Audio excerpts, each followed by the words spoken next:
어제 국회에선 군인들의 동성애를 처벌하는 조항 폐지를 골자로 하는 군형법 개정안이 발의됐습니다.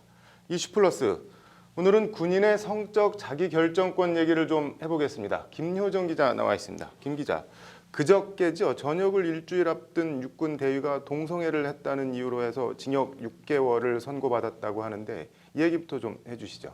네, 이모 대위인데요. 네. 말씀하신 대로 자신의 숙소 등에서 동성 군인과 성관계를 한 혐의로 전역을 일주일 앞둔 지난달 17일에 구속됐고 네. 이틀 전인 지난 24일 징역 6개월에 집행유예 1년을 선고받았습니다.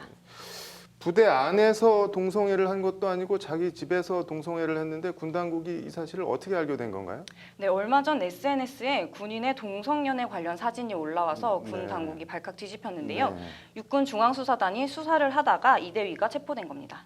이 대위가 사진을 올린 사람은 아니죠? 네, 이 대위가 그 당사자는 아니고 네. 군수사단이 동성 데이트 어플을 사용해서 동성연애를 할 것처럼 유인 수사를 하다가 이 대위한테까지 연결이 된 겁니다. 네. 이 때문에 일각에서는 불법 함정 수사 논란이 일기도 했습니다. 그렇군요. 이 대위가 그런데 강제적으로 뭐 성관계를 한 것도 아니고 합의하에 자기 집에서 성관계를 했는데 뭐 구속까지 된 이유가 뭔가요? 네, 이 대위는 군형법 제92조의 6을 위반한 혐의로 구속됐습니다. 네. 군형법 제92조의 6은 군형법이 적용되는 사람, 즉 군인에 대하여 학문성교나 그 밖에 추행을 한 사람은 2년 이하의 징역에 처한다고 규정하고 있습니다. 네. 이 조항을 근거로 군검찰은 이 대위를 기소했고 군사법원은 유죄를 선고했습니다.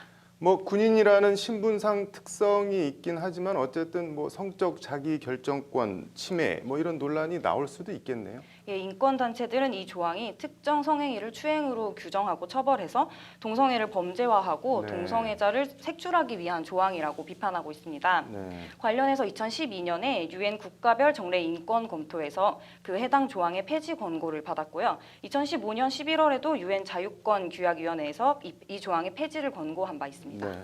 군 입장 어떻게 되나요? 네, 한마디로 군은 해당 조항을 폐지하면 군대 내 성범죄가 늘어나고 군 기강이 풀어질 수 있다는 네. 이유로 폐지에 반대하고 있습니다. 해당 조항을 폐지하면 군대 내에서 성범죄가 뭐 늘어날 것이다. 그래서 그걸 막으려고 처벌을 하려고 조항이 필요하다. 이런 말인데 뭐 100% 맞는 말인가요? 어떤가요?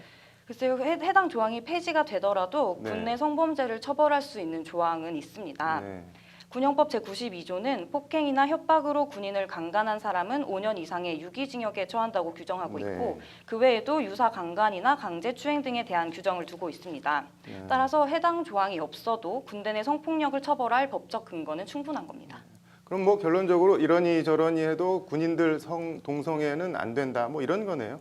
이 인권단체들이 반발하는 핵심 부분인데요. 동성애 자체를 범죄시하고 동성애자를 잠재적 범죄자로 본다는 네. 겁니다.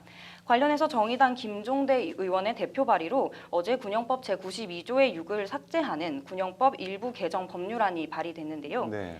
군형법 제92조의 6은 폭력성과 공연성이 없는 동성 간 성행위까지 처벌함으로써 군인의 성적 자기결정권 및 사생활의 자유를 침해하고 동성 간 성행위가 이성 간 성행위와 달리 형벌로서 처벌해야 할 정도로 군 기강 및 군 전투력 보존에 위해가 있다는 것은 전혀 입증되지 않았다. 이렇게 법안 발의 이유를 밝혔습니다. 네. 군인과 동성애, 군 전력과 인권 이거 뭐 한마디로 일도양단하기 어려운 좀 미묘한 사안이긴 미묘한 사안인 것 같네요. 잘 들었습니다.